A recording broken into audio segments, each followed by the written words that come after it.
button. Sorry. I am Nancy, doing a little housekeeping here. Uh,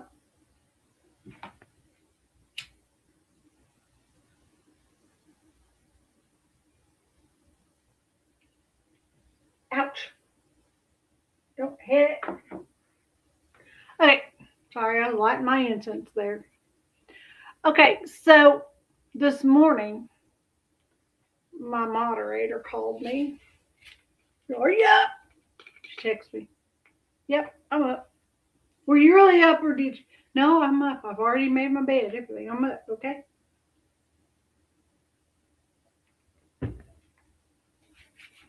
So she, hi, H. Davis. I saw you yesterday just as I was leaving out. I am so sorry. I clicked out just too quick to say hello back to you, but I saw you yesterday. All right. So this morning, Amanda calls me. She tells me, she texts me. Oh, thank you. She texts me about this case that's going on down in Arkansas. It's not right near her home, but it's pretty close to my other cousin's home. So, um, I have too. It's like I can't get caught up. I don't understand. I just feel like I can't get caught up and then I can't wake up. This morning, well, I woke up with my lower back bothering a nerve in my leg, my sciatic nerve. So I took one of my meloxicam and one of my gabapentins, and the gabapentin puts me to sleep during no staying awake when I take a gabapentin. So anyway, that makes me super yawn. Super yawns. Okay, so let's go to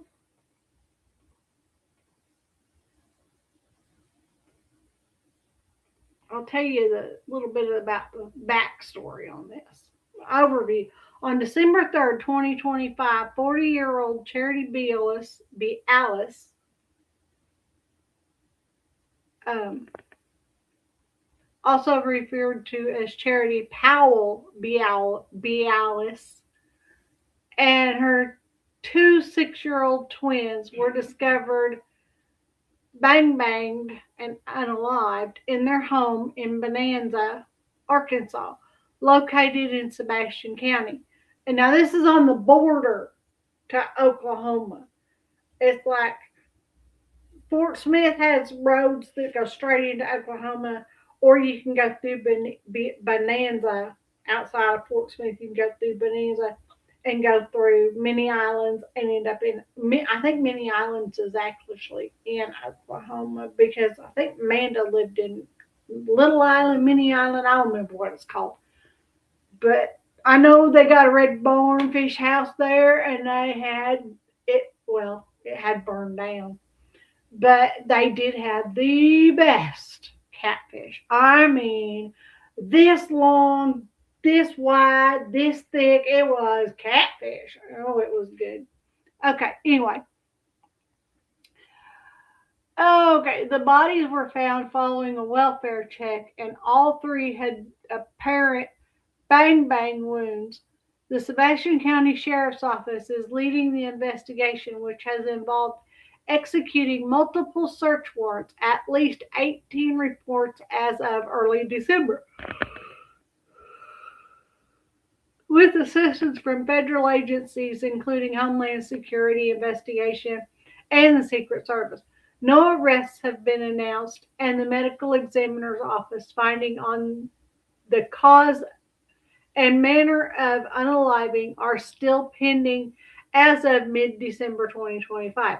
The case is being treated as a potential homicide, though details remain limited. Mm-hmm.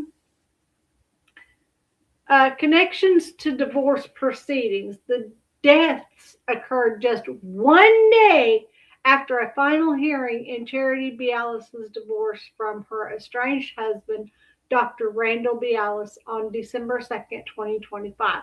The divorce decree had not been signed at the time in the aftermath. Now, her son, she also has a grown son who's like 19, 18. He's an adult. He lives with his grandfather, which is Charity's father. And he is fighting to get that divorce completed, to get that decree signed and put in the courts. Um, he's fighting for his mother and his baby brother and baby sister. Now, she was his from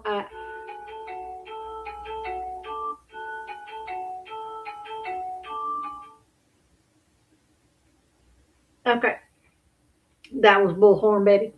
Okay, anyway, John was her son from a previous marriage. Okay, so, um, okay, so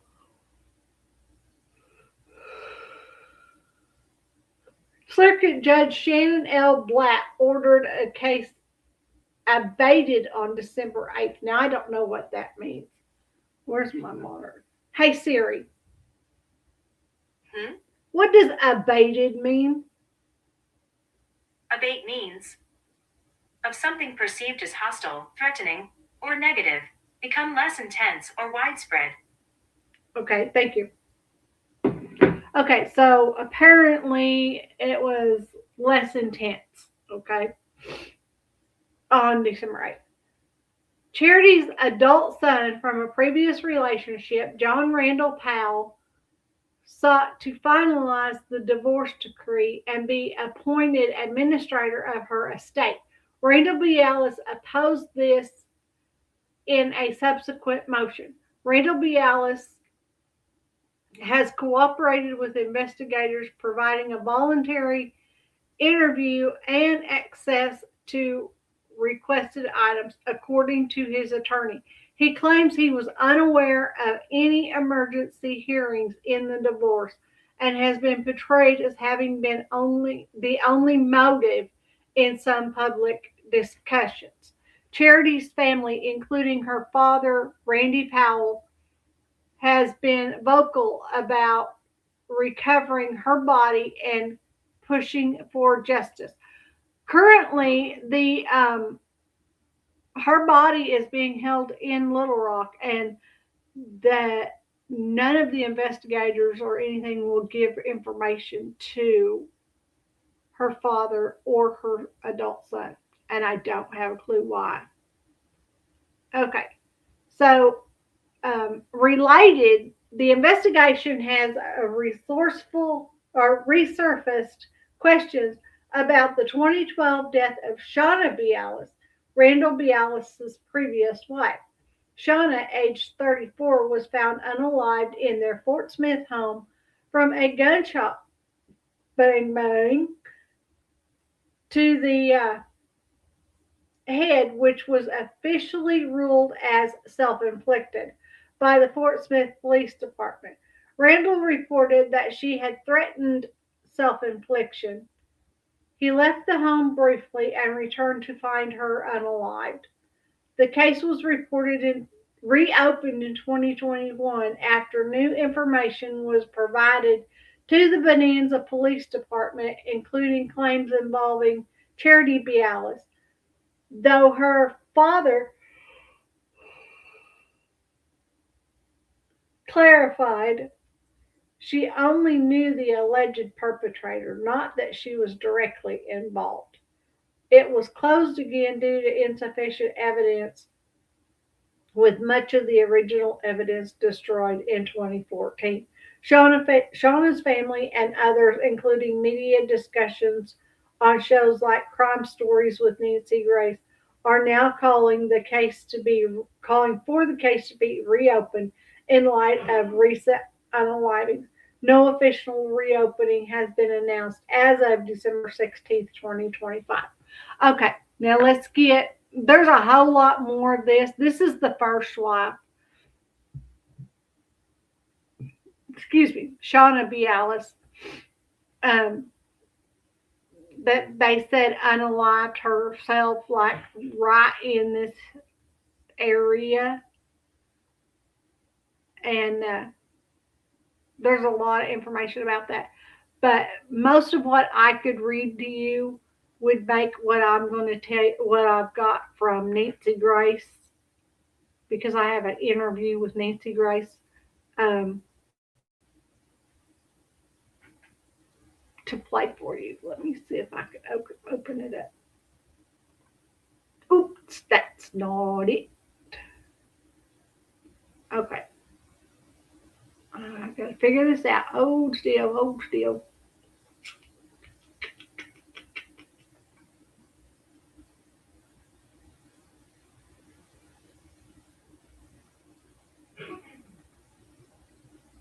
This is an iHeart podcast. Okay.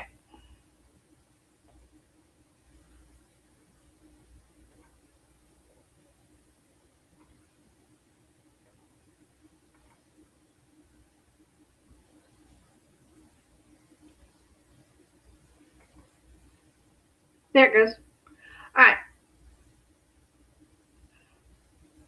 This is the Crime Stories with Nancy Grace. Guaranteed human. Now streaming on Paramount Plus is the new limited series Little Disasters, based on the book by the author of Anatomy of a Scandal and starring Diane Kruger and Joe Joyner. Little Disasters is a gripping story of This is not the one I wanted you to see.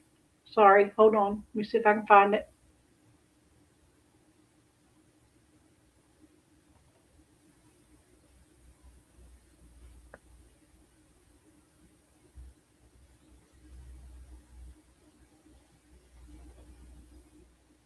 Okay, this one's my copy. a beautiful young mom of twins, chilling. Hold, please, while I figure out where I'm going. There we go. Post just before she and her two little twins, age 6 years old, are shot dead in the family mansion. This amidst a bitter, acrimonious, poisonous divorce. I'm Nancy Grace. This is Crime Stories. I want to thank you for being with us. Charity Bialis, a dedicated mother of 3, is determined to rebuild her life after divorce and protect her children. What she doesn't know is that the nightmare she's been trying to escape is only just beginning. Before I go into the facts of how Charity, a licensed practical nurse with her own practice, was found dead, shot twice, and from what I can tell, and I've been on plenty of homicide cases, this is not a suicide murder.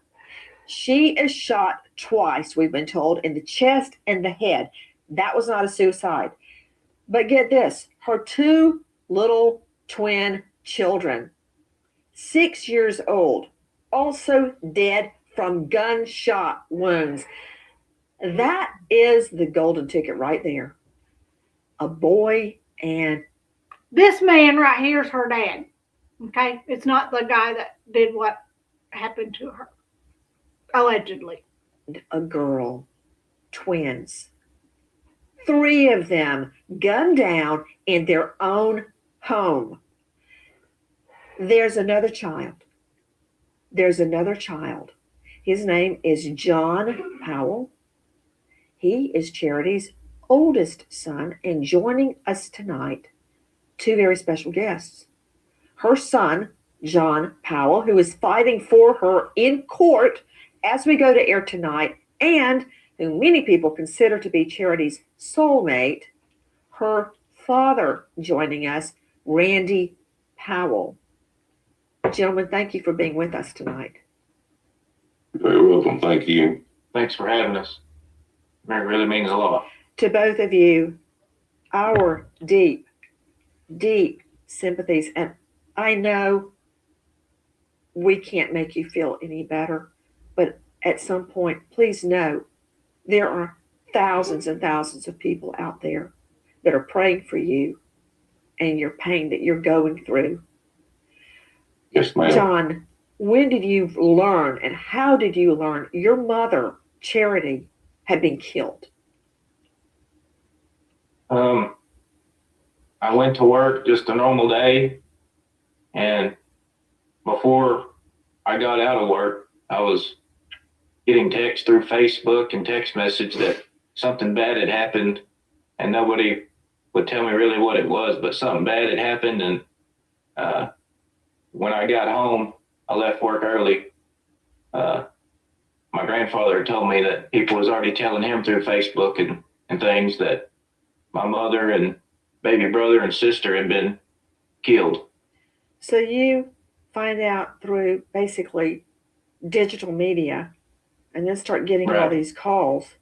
When did law enforcement come and tell you? They didn't. They never did. We had to contact them and wait for a call back from them. I had to reach out to a man I went to school with that is sheriff in a different county. And he got in touch with the coroner, and the coroner told him it was okay to confirm to me that they were all dead and that my daughter was shot twice and the babies were shot through the chest.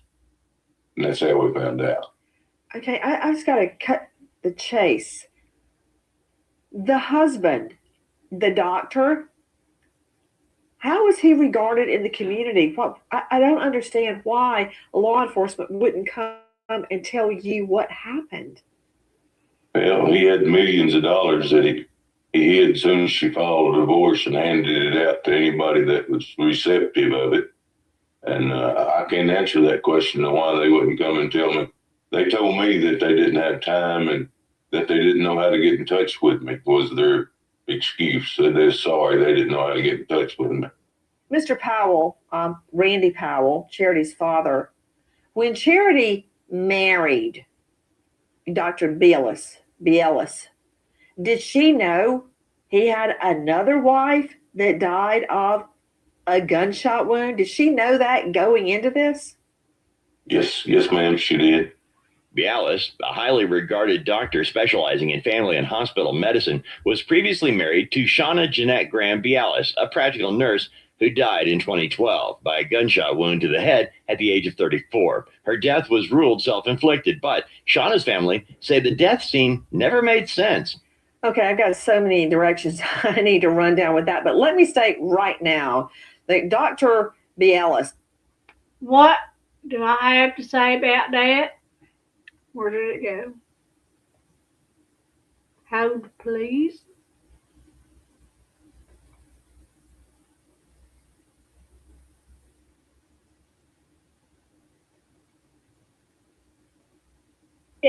What? A bullshit? A bullshit? A bullshit. Exactly. Because I don't believe either one of those were self-inflicted.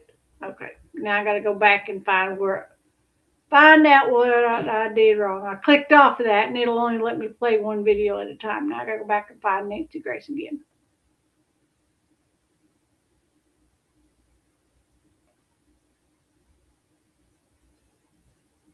Oh, goodness.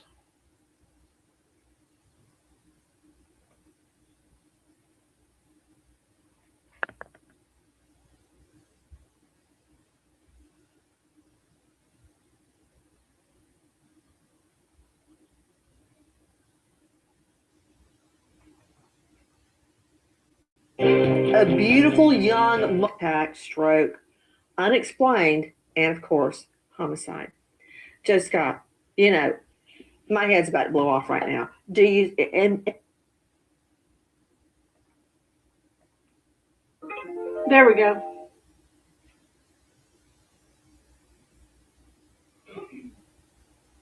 in my world, I look for similarities. And let me say again, the doctor who was married to Shauna and Charity says, I had nothing to do with this. He's not a person of interest. He's not a suspect. He hasn't been named. He hasn't been arrested. Both women look alike. Number one, both women are shot with a handgun. We believe. If it had been a long gun, like a shotgun, we'd know that by now. Both of them shot in the head. Both of them had minor children. In the current case, the children are 6. In Shauna's case, the child is 3. Both were in the middle of domestic turmoil, let me say. I'm leaving.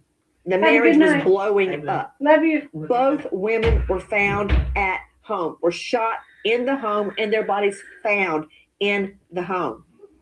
Seemingly, yes. Okay. What do you see right here?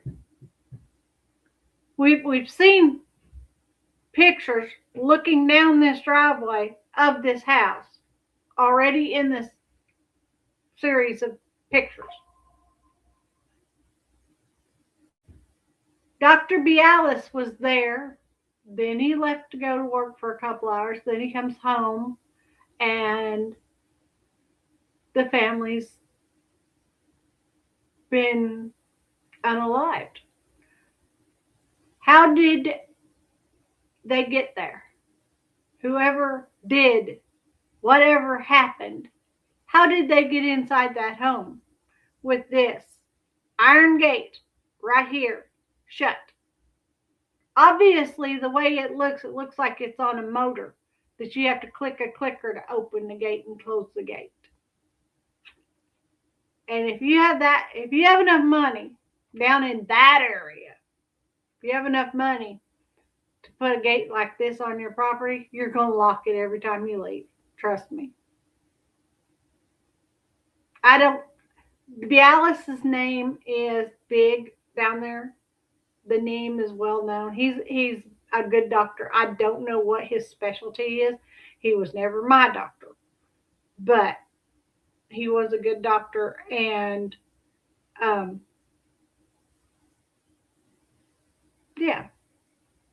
I tell you, speaking to your previous guest, Doug, I'd love to see that autopsy report. I'd love to dig into that. I got to tell you, we look for similarities in things, don't we, Nancy? I want to know the status of that weapon from the initial event, from this suicide. I want to know who owned it. And I also want to know the nature of the scene itself when compared to the current tragedy that we're speaking of. I want to know what kind of similarities existed there. Also, I would like to know if, in fact, there were any signs of a struggle at the scene, at either one of them. Because, again, we're going down this road of thinking about similarities. Was there any kind of evidence that someone had raised a hand at some point in time, restrained somebody?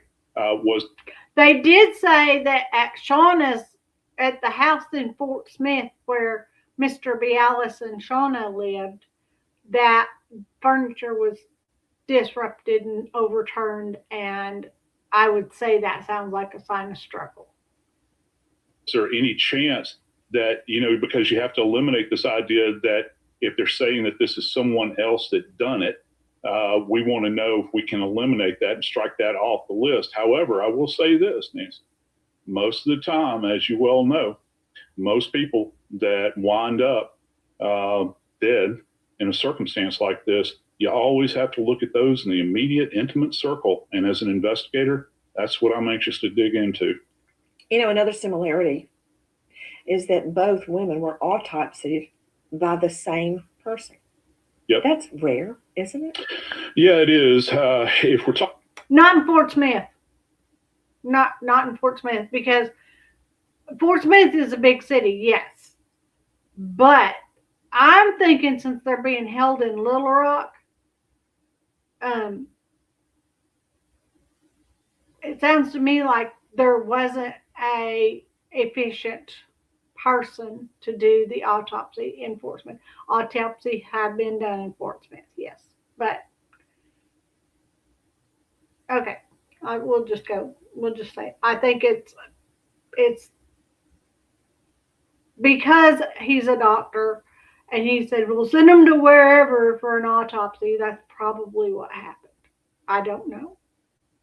Talking about the Fort Smith area, it's not, and if this individual that did this autopsy is a board certified forensic pathologist, first off, so people understand the nature of the business, they're rare as hen's teeth. There's probably more neurosurgeons in this world than there are forensic pathologists nationwide. So the fact that you would have one in that area, who exactly would it be that that would have done this post? What's their relationship in any way to the political sphere up there?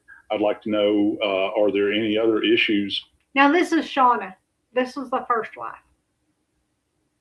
She does look very similar to Charity.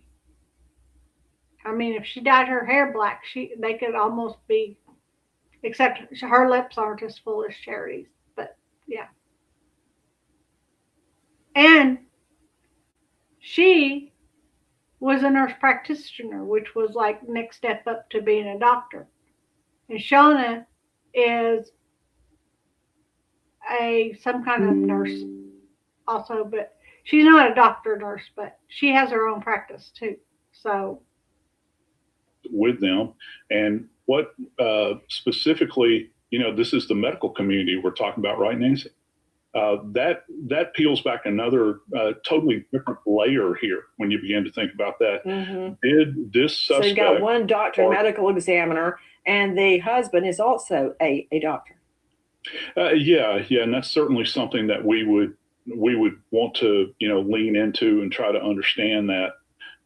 If we think about, is there any kind of connective tissue between that individual and this individual? And look, this is just probative information. Did they go to the same medical school? Did they go to the same undergrad? Did they go to the same country club? Did they run in the same circles? That whole thing? Yeah, country club, primarily church, anything in that area. The chances you're going to have these two that went to the same med school are kind of rare. But when you insert yourself into a community, particularly one the size of the Fort Smith area, you're going to have this connective tissue. Were they aware of one another on any level? So that's something I would certainly want to explore as an investigator. Let me go back to our special guest, and we've got an all-star panel tonight, but I want to hear Charity's son, John, and her father, Randy, who I've described as her soulmate. As a matter of fact, he tells me that with John, who's sitting right there beside him, Charity insisted that he, Randy, her father, be legal guardian over John because of the tempestuous relationship that she had with Dr. Bielis. In case anything happened to her, she wanted her father, the man she trusted the most in this world, to be guardian over her son. Got a question for you, John or Randy. Let me throw it to John first. Where in her mansion, and it was a mansion, let's see a picture of where this family lived. Where in her mansion was her body found? Good gravy. That's big. Where was she found within the mansion, John? So the authorities haven't told us exactly where the bodies was found, but we do know they were upstairs, and I do know that every bedroom in that house was upstairs. So that's all that I know for now. Upstairs is the only answer we got from Sebastian County. That photo of the mansion we got from our friends over at 5 News, and that's where all the bedrooms are, correct? Right. Yes, ma'am. And do you know, Doug Warner, what room in which they were found, and were the children, the 2 little 6-year-old twins, beside her or with her? How were the bodies found, Doug? What do you know? That is the tough thing here. I've been doing this for 3+ decades, and it's been over a week now, and we've got zero fountain of information out of the sheriff's office, other than kind of a resume of the work they've done. They've put out nearly 24 search warrants that they've included and brought in the U.S. Secret Service and Homeland Security. And I asked about that. That seems like a strange addition to this investigative unit, along with state police. They said that's for kind of more of a deep dive forensics. They have not provided any information. In fact, they never even said it was her children that were found shot to death. They just said Charity Bielis and 2 children. It was not until we talked to the family that we confirmed it was those twin children. That photo of the mansion we got from our friends over at 5 News. Let me go quickly to a veteran trial lawyer on the other side of the fence from me, Greg Morse, veteran defense attorney who founded Morse Legal. He is the author of The Untested, and you can find him at morselegal.com. Morse, you know where I'm going. Now I've got 2 other bricks in my wall. Both cases, the victims were shot with a handgun. Both were found, we believe, in the bedroom. Well, you're talking about in federal court 404B evidence substantially similar, which can be introduced against We're not a person. in federal court, Morris. This is going to be a state case. Every and you state know court, every this state is a case. murder You case. know It's also, state court, so Nancy, don't every state spouting case. off federal statutes. Hold on. Every state has the same law. They just call it something different. Florida calls it Williams rule. And these are generalities. All right. So someone was shot with a handgun. Okay. Bonanza's down here. This is Pensacola, Oklahoma.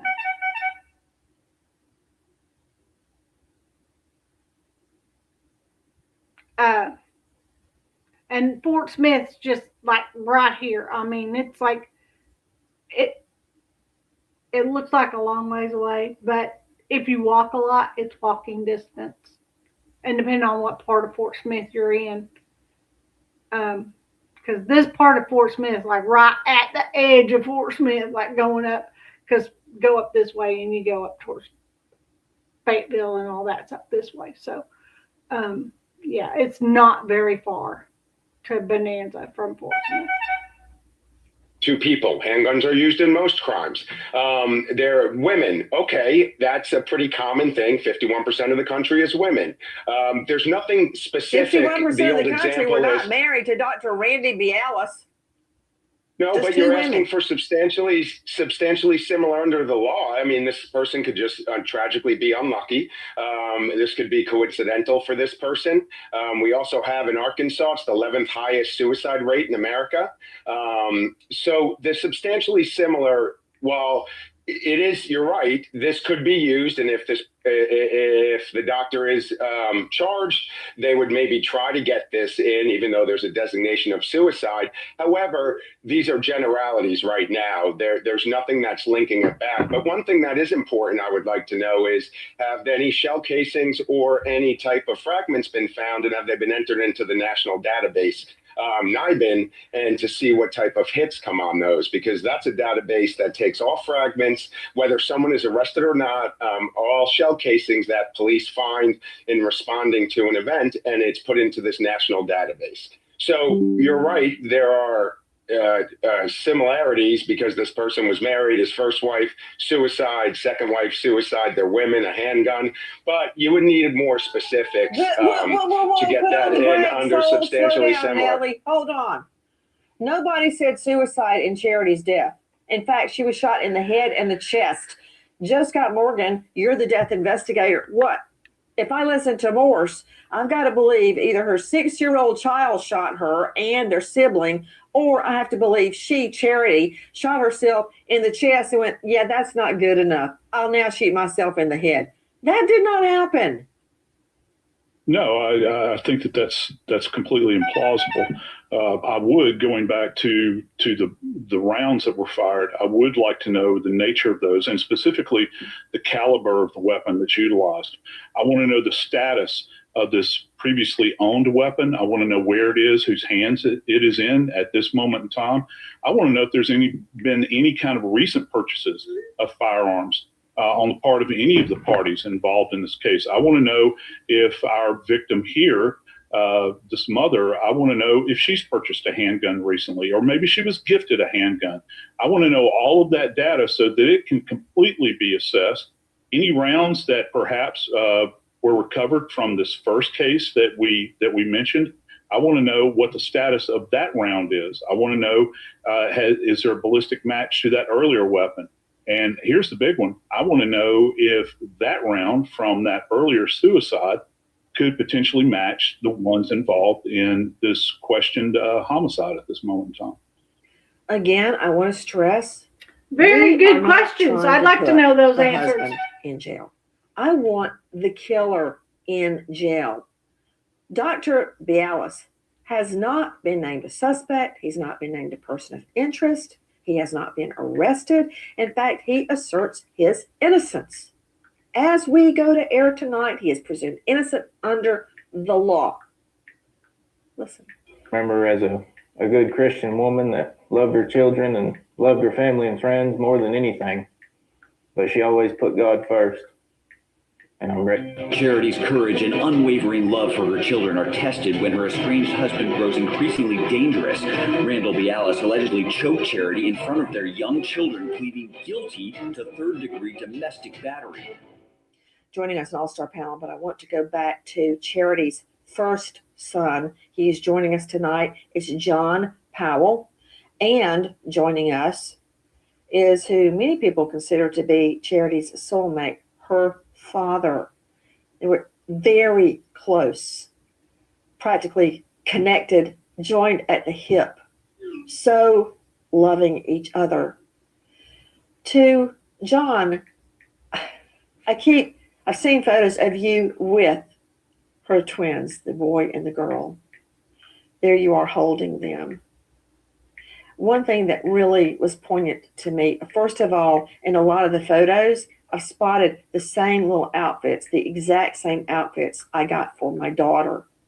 The one where she's playing in water, that looks like one of Lucy's nightgowns, one of her favorite nightgowns she wore all the time. That one, that's the exact thing my daughter wore until she couldn't wear it anymore. In another photo, she's got on a little reddish colored velvet dress. And then there's a Hello Kitty t-shirt. The same, yep, that's from Target. There's a Hello Kitty. And in that photo right there, I see, and in a couple of others, I see where your mom would put on her lipstick before the photo. And then I see where your little sister said, Mom, I want lipstick. And so she put lipstick on her baby girl.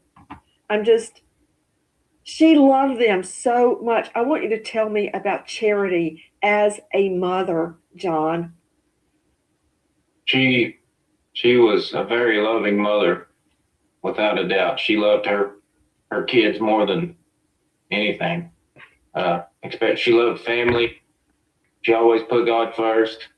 And she actually had a passion, if she was to be able to make it through this divorce case, to pursue spreading awareness for domestic violence, and not only for small towns in the state of Arkansas, but try to make it known through the entire nation. But she really had a passion for that, and she loved her children more than anything. And you know what's interesting, John Powell? Well, so many things. But women will put up with a lot to hold the family together. They'll put up with lying, cheating, drinking, whoring, gambling, drugs, the whole shebang, because you try to hide it from your children so they have this, as best as you can give them, a picture-perfect childhood. Okay? Tell me about your mom, because she is gunned down dead in the middle of a contentious divorce proceeding. Why did your mom state she wanted a divorce from Dr. Bialis? He was very abusive, and it's on file. He pled guilty to choking her and in front of the children. She was very scared, and she would just beat down mentally, and she would, physically, that's on file as well, but she was just trying to make it better for her children. The murder of Charity and her twins comes one day after a final divorce hearing with ex-husband, Dr. Randall Bialis. Randy and Charity Bialis marry in 2015 and have the twins, a son and daughter, in 2019. Charity files for divorce and full custody of the couple's twin son and daughter, as well as an order of protection.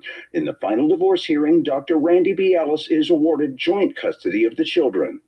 What is really interesting to me is that, of course, you heard the timing right there.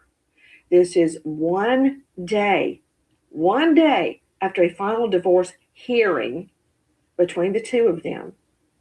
And some judge gives Dr. Bialis joint custody, that's even custody, 50-50, to Dr. Bialis, even though he has a domestic abuse conviction. Listen. 10 years of marriage ends with Randy Bialis charged, accused physical harm to his wife and mother of his children by choking her. Bialis carted to jail, while Charity plans divorce. To Randy Powell, this is Charity's father, who she trusted so much.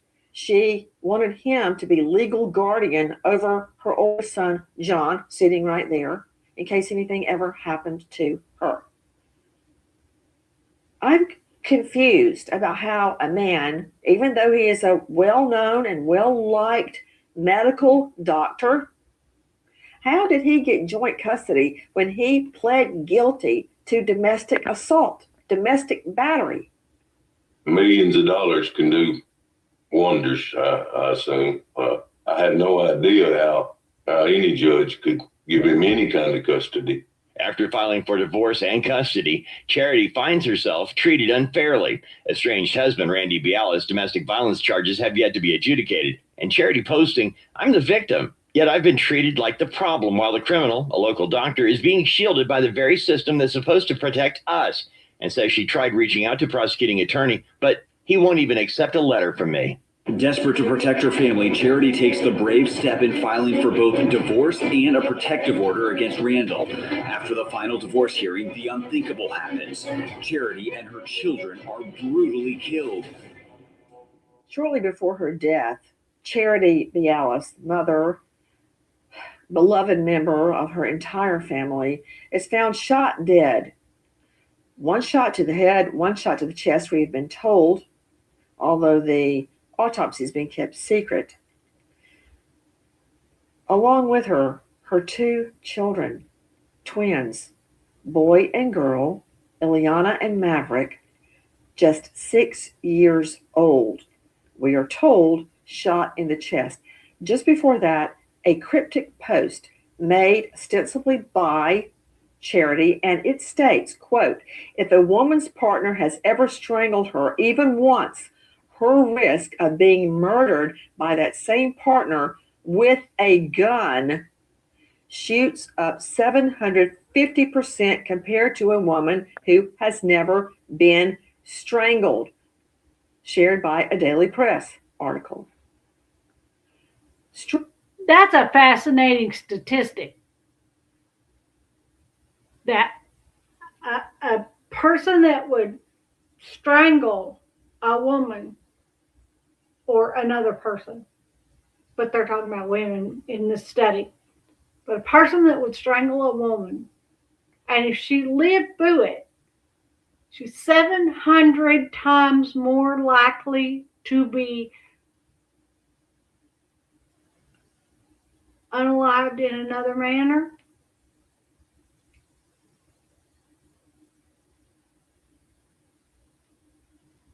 But the thing is, women don't know this. Women do not know this statistic.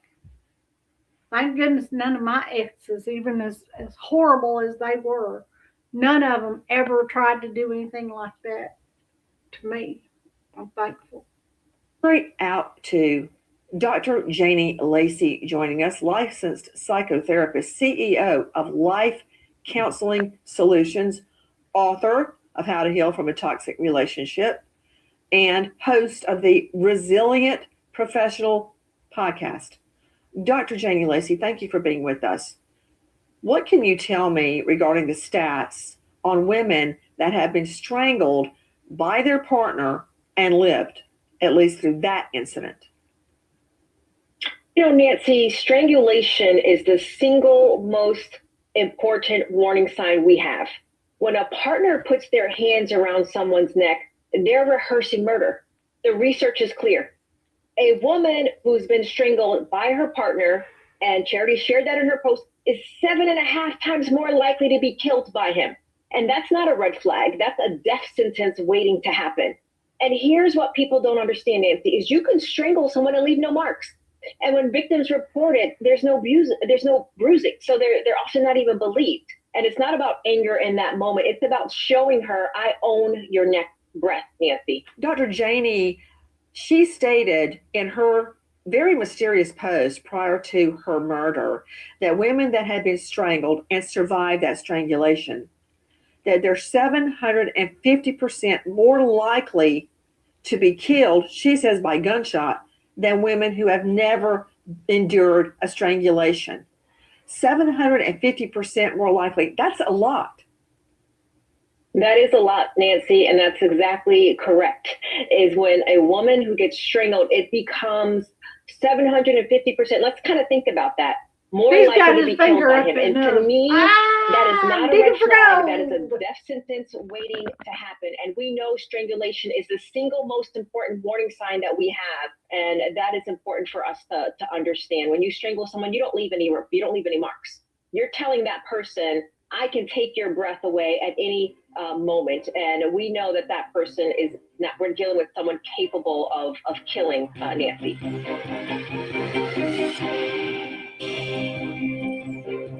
Let me go back to Charity's son, John, her oldest son, and her father, Randy, joining us tonight. I'd like to ask you gentlemen about a document from the Arkansas State Police Crimes Against Children Unit. Now, this document is sent to Eliana and Maverick Bialis in care of Charity, your daughter. It's from a caseworker, Alora Perry, in Van Buren. And important, the date is this past summer, July 15, 2025.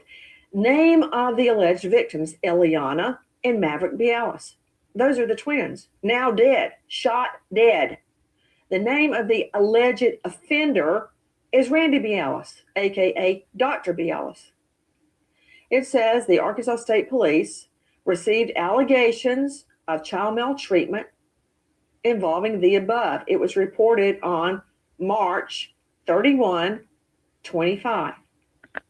Based on a preponderance of evidence, the agency deems the allegation to be true, and Dr. Bialis' name should be placed in the Child Maltreatment Central Registry. Let's put the document up on the screen.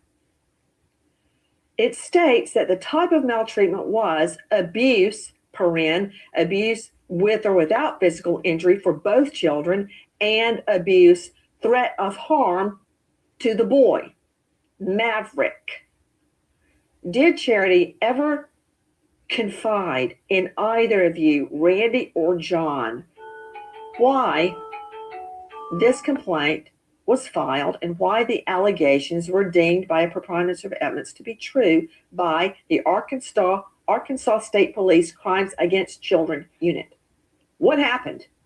That they conveyed to her some of what had happened, and she reached out for help, and they had done a forensic interview with the children, and that was the outcomes. About all I know to say. I'm pretty well mentally and physically exhausted. Once they figured out that Bialis wasn't going to be around them, then they were feeling better about telling my mother what had happened. To Chris McDonough joining me, director of the Cold Case Foundation, former homicide detective, over 300 homicides under his belt that he personally investigated. He is the star of the Interview Room on YouTube, where I found him. We now have claims by the mom, who posts a cryptic post about strangulation by an intimate partner. Is it semantics? Smothering by asphyxiation, such as with a pillow, smothering by hand or ligature. In both MOs, the victim is being deprived of air. What do you think about that, Chris? You know, Nancy, the fact that two children were murdered, remember they were murdered here, and the fact that the manner of death potentially initially could have been strangulation or suffocation. The kids, from an investigative aspect, are really the linchpin to solving this particular crime, because you have two adults who are obviously having a domestic, but then you have two innocent lives potentially in their rooms upstairs in that house. And so now you shift that type of weapon to a handgun, which is also very personal to somebody in connection to those children.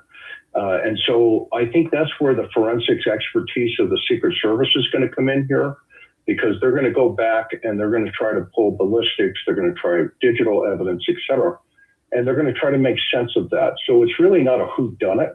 It's more of why was it done? My truck in my name. Yep, I paid for it. Yep. Give me that phone.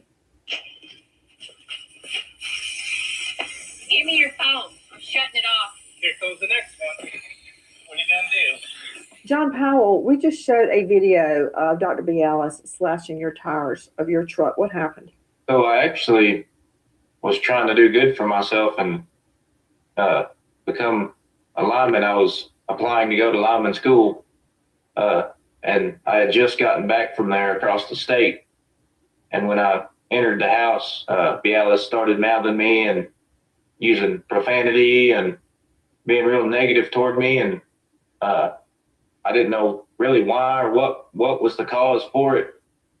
But it ended up being something about my phone and not texting back quick enough, or just something that didn't make any sense to me. And he told my mom to grab a knife and go out there and start trying to stab my tires. And she couldn't do it. And then that's when you see him come behind with the knife as well and start stabbing every single one of them and taunting me with the knife with my baby brother in his arm. So I pulled out my phone. That's all I knew to do, video it, because I didn't know what else to do. I knew he was a powerful man that has gotten away with things in the past he's done things to me that were not right, and I couldn't get on video. So I'm thankful I could get this one on video to show the world that something needs to be done. What was your mom doing during all of this? What was she saying? Trying to get the phone because he knew that if it was on video that something could happen to him, but I don't think he was real worried about it. But he did know that the phones needed to be taken away. Tell me about your little brother and sister, Maverick and Eliana. They were very precious and they were innocent, My baby brother learned how to play chess in 45 minutes at 6 years old. Very, very smart. So was Eliana. She could paint and draw pictures like somebody 30 years old could do, and she was 6 years old. They were very, very smart and talented and gifted. Just one of a kind. As we go to air tonight, I want to stress that Dr. Bialis has not been charged. He has not been named a suspect. He has not been named a person of interest. In fact, he insists he is innocent. I got a question for you, Randy Powell. Who would get that house? It's valued at around $768,000. Would that, since the children had been killed, who would that go to in the event of Charity's death? It would go to John Powell, but Michael Pierce, the attorney for Bialis, the next day made a motion to dismiss the divorce so that it would all go back to Bialis, and we have a legal team fighting that as we speak. That photo of the mansion we got from our friends over at 5 News. Okay, explain that to me, John. You're fighting was it the day after her body was found? Dr. Bialis? Yes. Correct. Yes, What ma'am. did he do regarding the divorce proceeding? Missed the divorce, so everything will go back to Bialis, and that's what me and my legal team have been fighting to do, is get control of my mom's body and try to get Eliana and Maverick, if we can, and proceed with the divorce case, so all that will be through, because it needs to be. In the divorce decree, she was awarded half the property, her car, and some money. They were to sell the house at auction and split the profits, and her get her car and some money. And he's trying to get it dismissed, I assume, so that doesn't happen. So if the divorce were still pending, then everything would go to him. Correct. Right. Okay, another thing. You mentioned you're trying to get her body. Where is her body? Crime lab in Little Rock. Yes, currently he's still in the crime lab at Little Rock. Why hasn't there been a funeral? They have. They won't tell us. They won't even tell us when or if or how about releasing the body. We've heard nothing. We know just as much as everyone else. I mean, it's just nothing yet. We wait as justice unfolds. If you know or think you know anything about the brutal murder of Charity Bialis or her young twins, Eliana and Maverick, please call Sebastian County Sheriff's 479-783-1051. All right. So that's the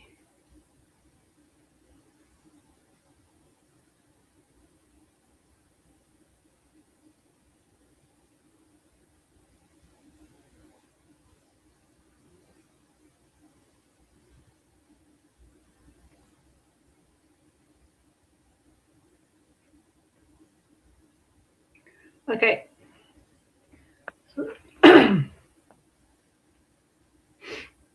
That's what my daughter sent me first thing this morning when she called me first thing this morning before I even come upstairs from the basement.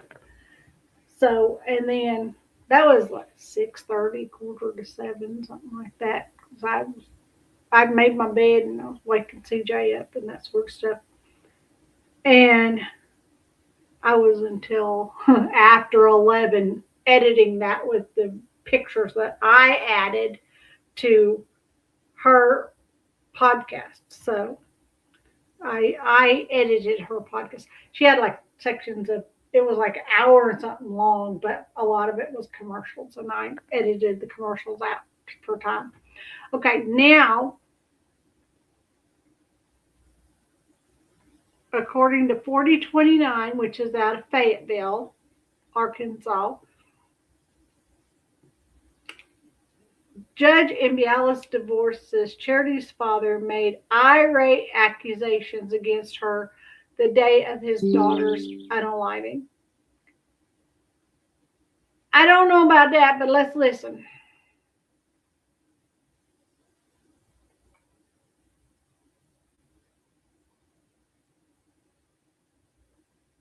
Want something cute? Get a puppy. McClarty Daniel is going all in with our best offer of the year. And new court documents were filed today in connection with the case of the Bonanza woman and her 2 young children who were found dead in their home last week. Charity Bialis was in the midst of a divorce with her husband, Dr. Randall Bialis. The Sebastian County judge in the divorce case filed a report with Fort Smith Police after her office got an angry phone call from Charity Bialis' father, Randy Powell. He called her December 3rd, the day Charity and the children were found dead. According to the judge, Powell said that the judge, quote, might as well have pulled the trigger herself. He then went on to say the court had blood on his hands, and he asked if the court was going to keep him from his grandchildren. Investigators are waiting on the medical examiner now as they continue to look into the deaths of Charity and her kids. There have been no arrests in that case. Now, meanwhile, Randall Bialis filed a motion today in the divorce case asking that the court not enter the final divorce decree as requested by Charity's surviving older adult son.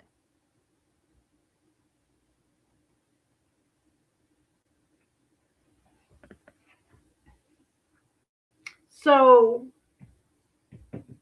sounds like he's throwing his money around. But her dad, I can understand he was completely 100% upset that the day after his daughter wins her divorce case,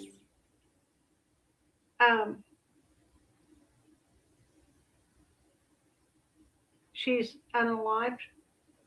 This one says, husband claims he didn't know of any emergency hearing Charity Bialis missed, leading to discovery of the body. There's the house again.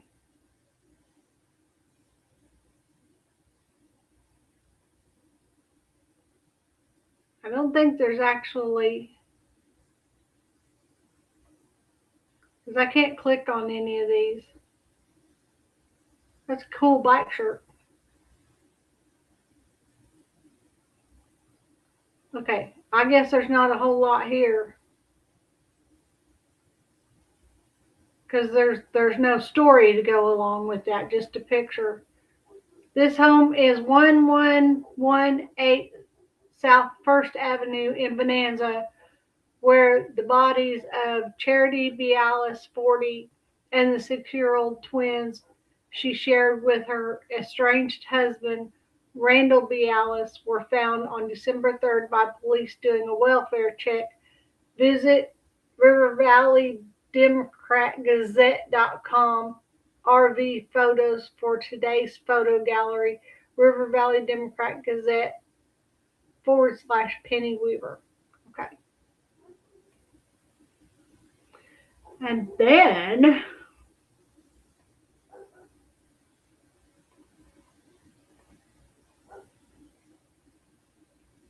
mix toothpaste with Vaseline and just watch. Now, I don't know why.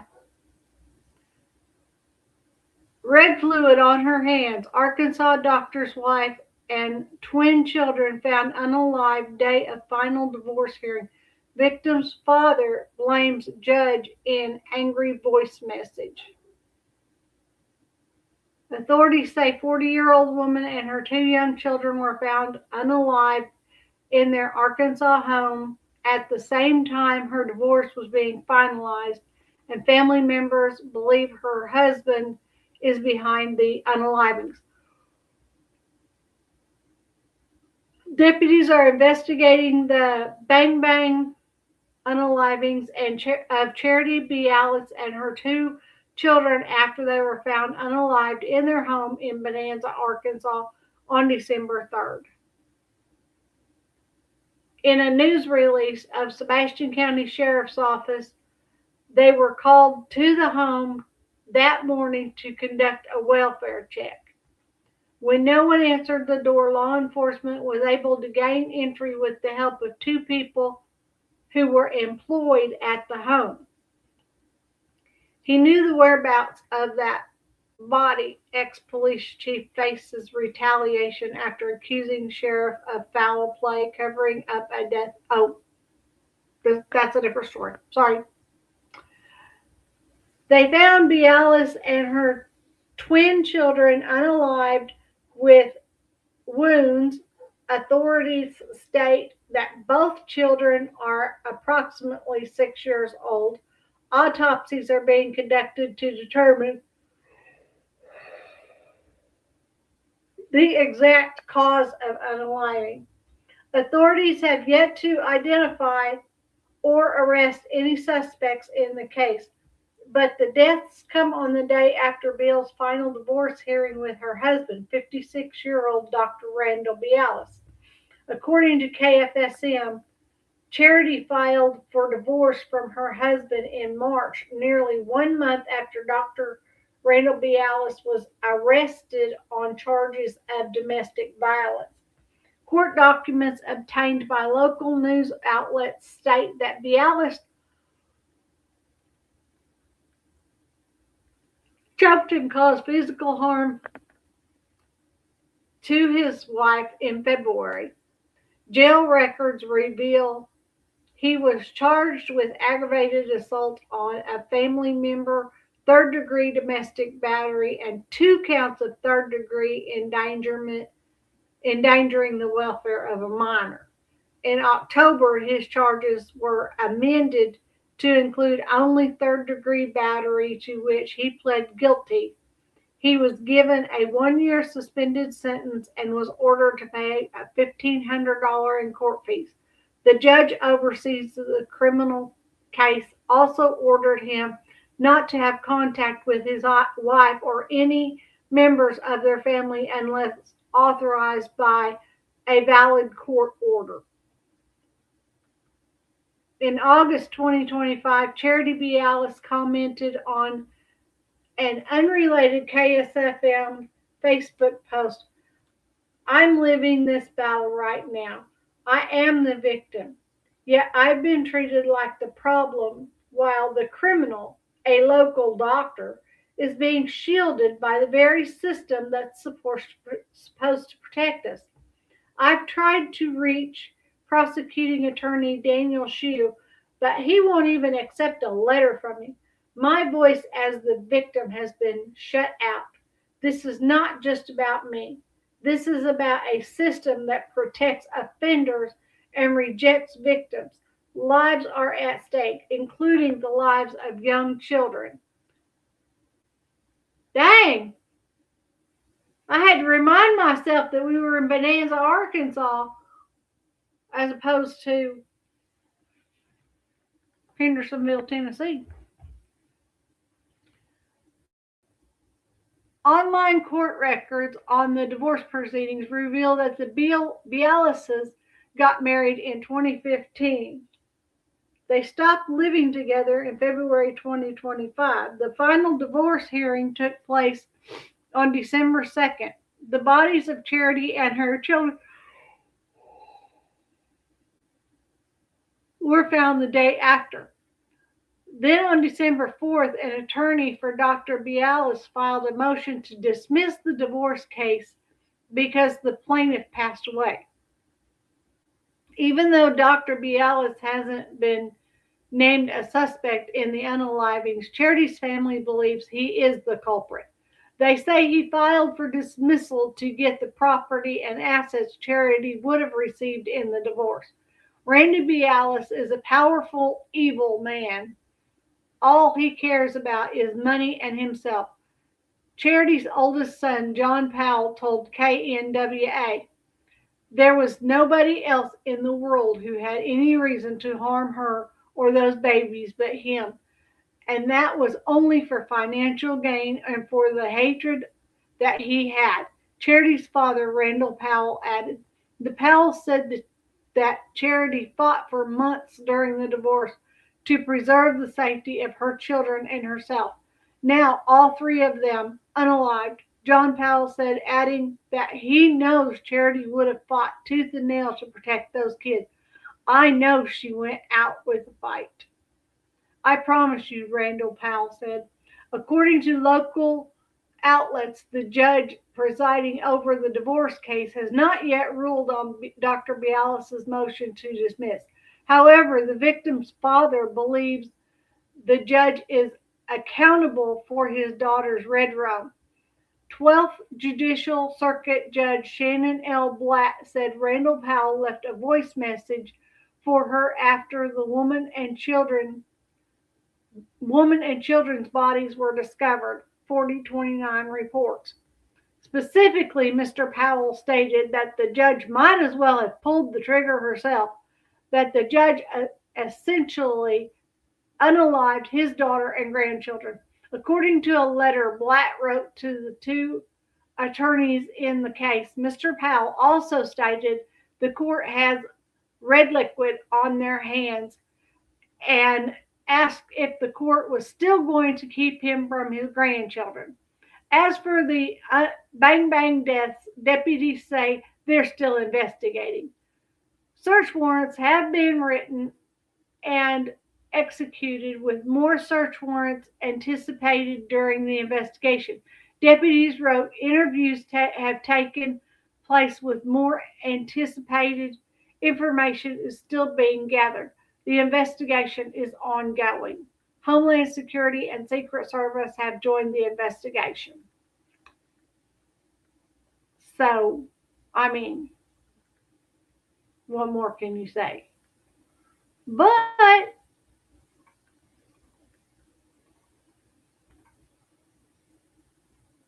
of course, Fox News has got something to say.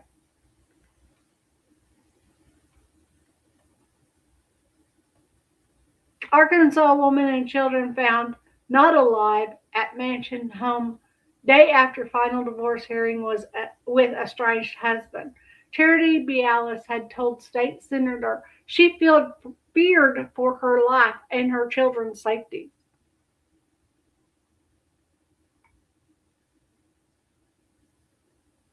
How do we solve our nation's biggest challenges? Precision, speed, honor. No manual, no roadmap, no problem. Launching AI in orbit, using XR on the battlefield. Stopping fentanyl at the border, making America stronger, safer, faster. It's who we are and how we lead. Booz Allen, it's in our code.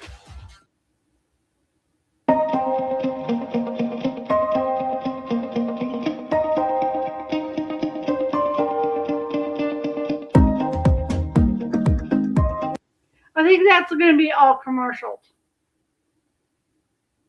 Okay, here's the article. Arkansas woman and children found dead at mansion home day after final divorce hearing with estranged husband.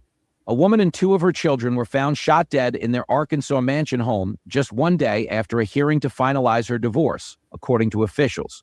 The Sebastian County Sheriff's Office said in a news release that 40-year-old Charity Bialise and two children were found dead with gunshot wounds inside their home in Bonanza, Arkansas, on December 3rd following a welfare check.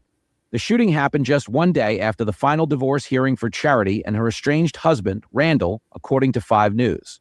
Republican Arkansas Senator Terry Rice told the outlet that Charity met with him earlier in 2025 and said she was fearful for her life, as well as the lives of her children. Randall was arrested earlier this year after he allegedly choked Charity on February 16, 2025, according to the report. He was initially charged with aggravated assault on a family member, third-degree domestic battery, and 2 counts of third-degree endangering the welfare of a minor, but pleaded guilty to a single third-degree battery charge in October. According to 4029 News, deputies said Randall, who is a doctor in Arkansas, wasn't a suspect as of Friday. Randall's attorney told the outlet his client has been cooperative with law enforcement and fully supports the Sebastian County Sheriff's Office investigation. He received a 1-year suspended sentence and was given a no-contact order with his wife or any of her family members, which Charity approved of. Charity made a comment on a 5 News article in August where she wrote, "I'm living this battle right now. I am the victim, yet I've been treated like the problem while the criminal, a local doctor, is being shielded by the very system that's supposed to protect us." Texas A&M student Brianna Aguilera's fall death sparks police response to family's explosive claims. Report. "I've tried to reach prosecuting attorney, but he won't even accept a letter from me. My voice, as the victim, has been shut out," Charity wrote. "This is not just about me. This is about a system that protects offenders and rejects victims. Lives are at stake, including the lives of young children." Charity filed for divorce shortly after her husband was arrested in February. The divorce records indicate the two got married in 2015 and stopped living together in February. After Charity died, on December 4th, Randall's attorney filed a motion to dismiss the divorce case. Charity was seeking full custody of the children. Search warrants have been written and executed, with more search warrants anticipated during the investigation. Interviews have taken place with more anticipated, the sheriff's office wrote. Fox News Digital has reached out to Randall's attorney for comment, without receiving any reply.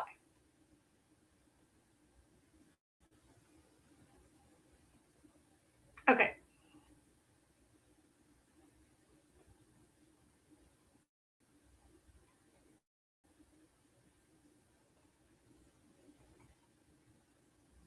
This is from the New York Post.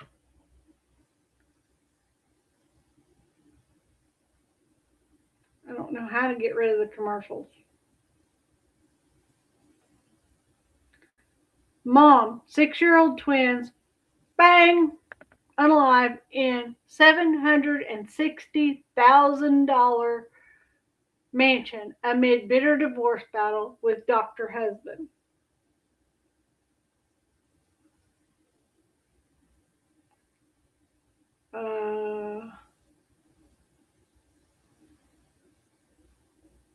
This says the exact same thing we've already read. He pled guilty to the charge and received a 1-year suspension. Okay, that talks about Bialis' estranged husband, Dr. Randall Bialis, had been arrested on March 6th for domestic violence when he choked his wife at their home, News 5 reported. He pled guilty to the charge and received 1-year suspended sentence and was ordered to pay more than $1,500 in court fees. And that she and the kids were found not alive the day after the divorce hearing in the Sebastian County Courthouse. So that's the same thing we've already read. We hope that the sheriff's office finds the truth about what happened to Mrs.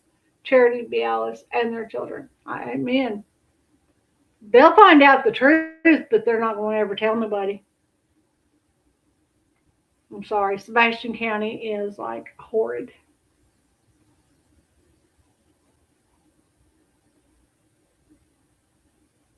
All right, husband. I can't see the ad here to find out what it says. something husband the next day. She and her 2 kids were found slain. And then that's their home, the actual full house right there. Charity Vialis, 40, and her 2 children, believed to be 6 years old, were found not alive in their Arkansas mansion. Police said she filed for divorce against her husband in March of this year. She was unalive the day after they attended a hearing to finalize the divorce. I'm so sorry about that. They lived in the 1100 block of First Avenue in Bonanza, Arkansas, according to a news release. No one answered the door initially, but 2 workers. I don't believe the mother would take. I don't either. I agree with you. 100%. Amanda Panda says, I don't believe a mother would take her child's life, especially not after she just won the divorce case.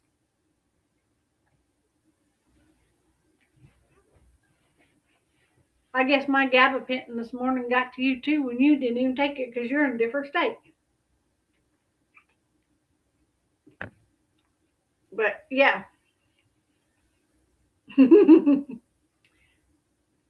So, but it's his money. It's his money. He's a multimillionaire. And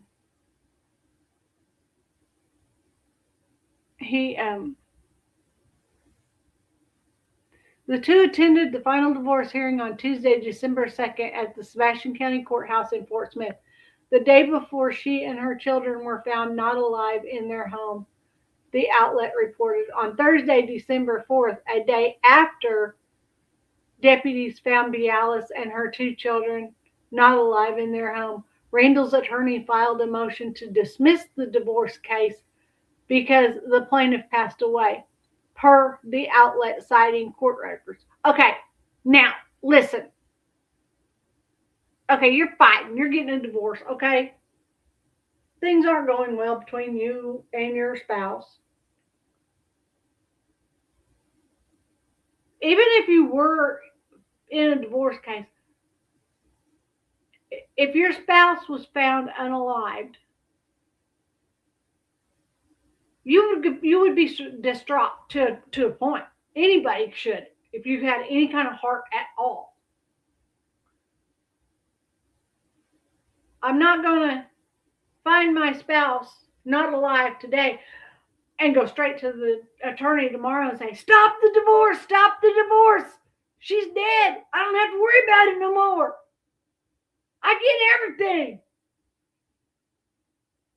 That's not in anybody's logical mind unless it was planned.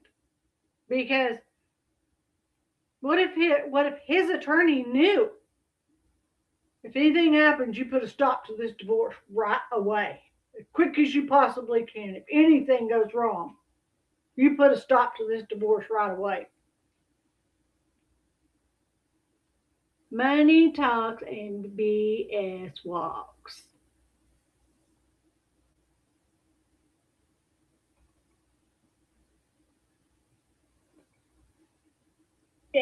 What?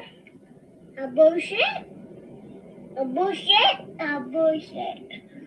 A bullshit. Exactly, young man. Exactly. He was initially charged with aggravated assault on a family member, 3rd-degree domestic battery.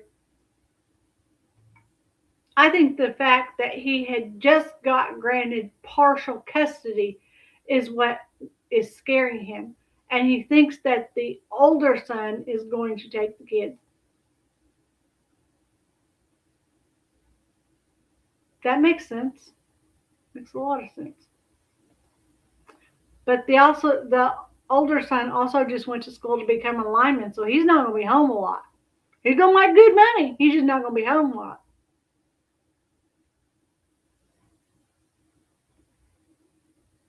Online court documents in the criminal case alleged Randall choked and caused physical harm to Bialis on February 16, 2025. 5 News and KNWA Fox 24 reported. In October, he pled guilty to third-degree battery and received a 1-year suspended sentence and was ordered to pay $1,500 in fines. You're awake?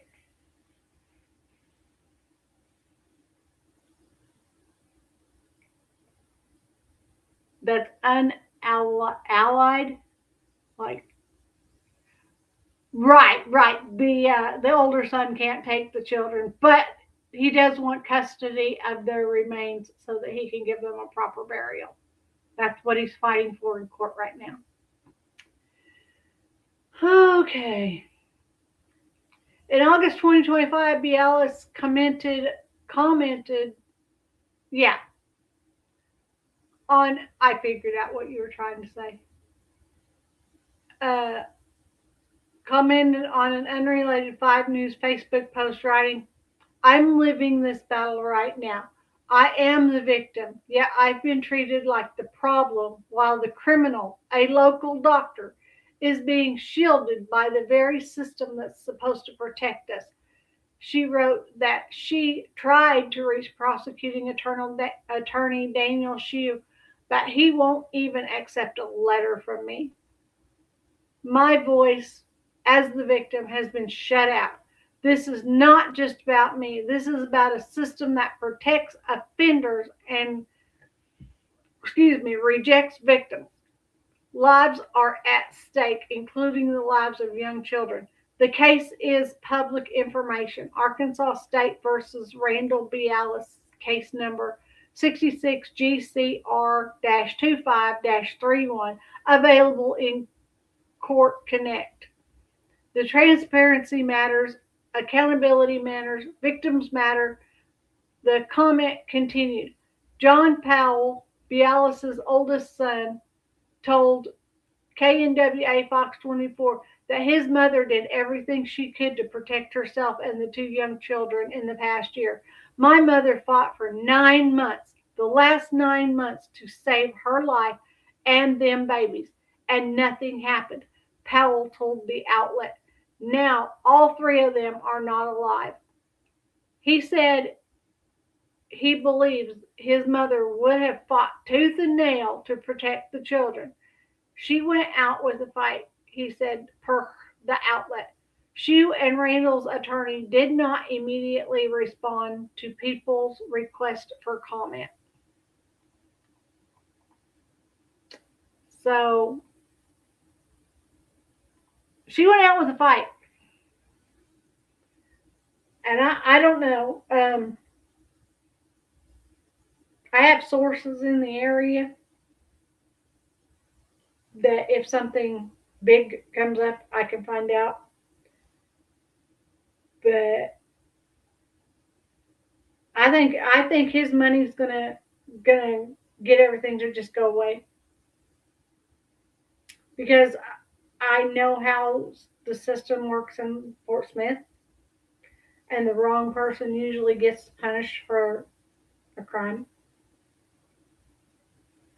So, I mean,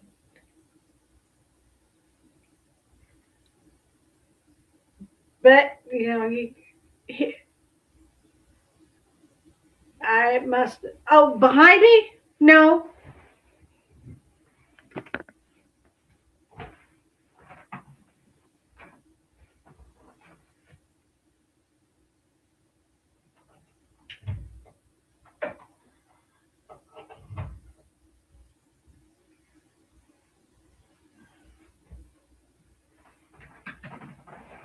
Nope, it's doing well.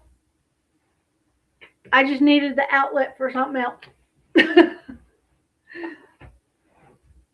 So, but yeah, that's an interesting case, and I want to know more.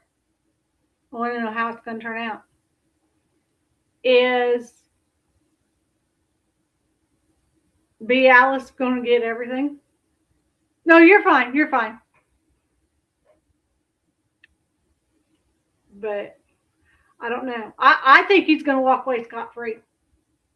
if you would, man, to keep an eye on that, because you have local news. I don't have 4029 local news. And I have a cousin that lives right there in Bonanza. I asked him if he knows her, and he says he knows of her, but he's been watching the news case on TV every night. They've been updating on almost every night on the 4029 news.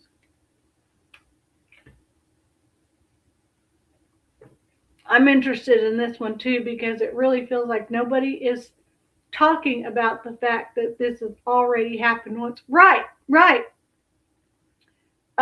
His first wife, Shauna, she was caught right there. Oh, you can't see. Right there. And they deemed it self-inflicted. And the way to tell about that one, did she have residue on her hands? If she didn't have residue on her hands, gunpowder residue on her hands, it was not self-inflicted. Because she couldn't do that and put the weapon somewhere and wash her hands and then lay down. And if she didn't do it and the weapon was in her hand, the residue wouldn't be on her hand if she did not do it and it was in her hand. He paid enough people to be quiet. The crappy thing is we probably won't ever find the outcome because of it being where it is. Right. Sebastian County has a big gag order. The law enforcement does not speak to anybody about anything. If two people are in a dispute in Fort Smith, two people are in a dispute, and one of them is trying to defend themselves, and in the process of trying to defend themselves, ends up harming the other one, the one that has a mark or any sort of harm to them is going to walk away scot-free. And the other one's going to jail. That's the way it happens in Fort Smith. I've seen it. Can't have dirty plans going on where they're training their flight pilots. Right.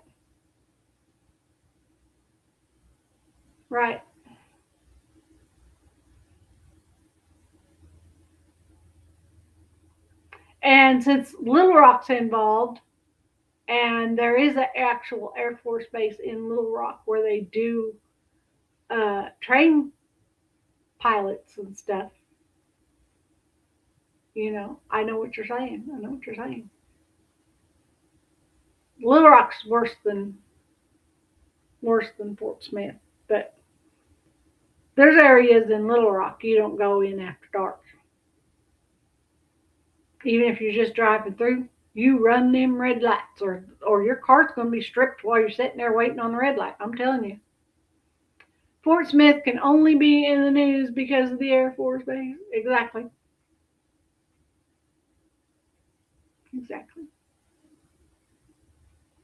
And the country club that was mentioned, Fort Smith Country Club's a joke. If you want a decent country club, you have to go up to Fayetteville or Springdale.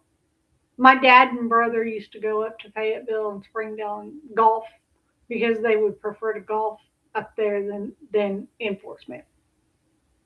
And my dad's a former police officer, so that tells you something.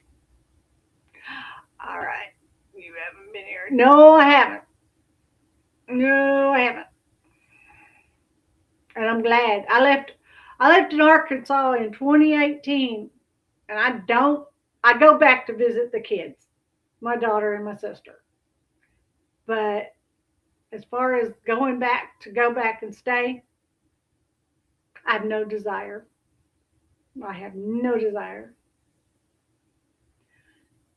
Because I got transplanted to Arkansas in '86. The truck broke down. My ex-husband left, came back to Kansas. He stayed in Kansas. I got left in Arkansas. And it was 2018 before I could leave. And from 1986 to 2018, that's a minute. A minute. So, since they started bringing in the people from Russia, and I think Bolivia, I could be wrong. We're training them. Are they importing more refugees there? Back in the early or late 90s, they brought in all the people from Laos, all the Laotians and the people from over on that side of the country. Now you're saying they're bringing in, oh wow. Is the Army base out there, Chaffee, is it active again?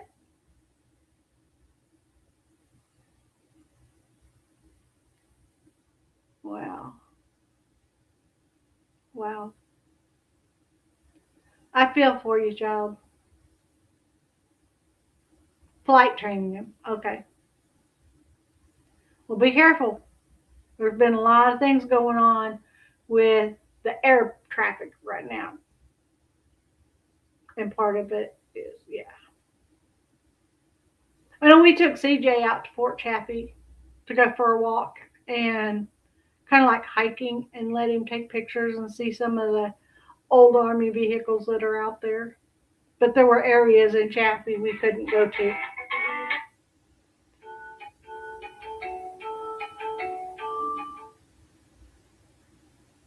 So, anywho, I'm going to get off of here. It's getting cloudy, and I'm going to run out of daylight, and I got a bunch of stuff in my garage I need to do, because after I made that Nancy Grace video today, and it took me so long to edit it, I was about to fall asleep sitting here waiting on it to upload, and I went in there, sat down in my recliner, and took a little bit of nap till CJ got home. Well, no, not really, because I cooked lunch. Dinner. I made tortellini with, I got some Alfredo sauce, and then I added Colby Jack and mozzarella cheese to the Alfredo and heavy whipping cream, and made the sauce even better. It's yummy. I ate a bowl. I ate a big bowl. I shouldn't have, but I did. Lots of cheese. Okay. Anyway, I'm going to get off here. I will be here tomorrow, but I won't be here Thursday because my friend Henry in Hutchinson, everybody knows she's getting chemo, and she has to get her, this week is chemo week, so she got Humphrey put in yesterday in her port, and she's hauling him around. He's in a carrying case under her arm, her chemo pump. And then tomorrow I need to take her to physical therapy and take her to get Humphrey taken out, her chemo pump taken out, because her husband has to come to Winfield, which is 30 minutes the other side of me, and then I got to go an hour. So he's going an hour and a half away from home, and I'm going an hour towards his home. We're kind of like just trading places tomorrow because their son needs. Thank you. And yes, we do need to pray for the Charity, the Powell family, Charity's family, her son John, and her dad Randall, and which is crazy because her dad's name's Randall Powell, her husband's name was Randall Bialis, and her son's name is John Randall Powell. She must have liked the name Randy. So anyway, I know she must be in heaven because she took care of her children and she put God first. So do something nice for someone, even if it's be the reason they smile. Search for crime.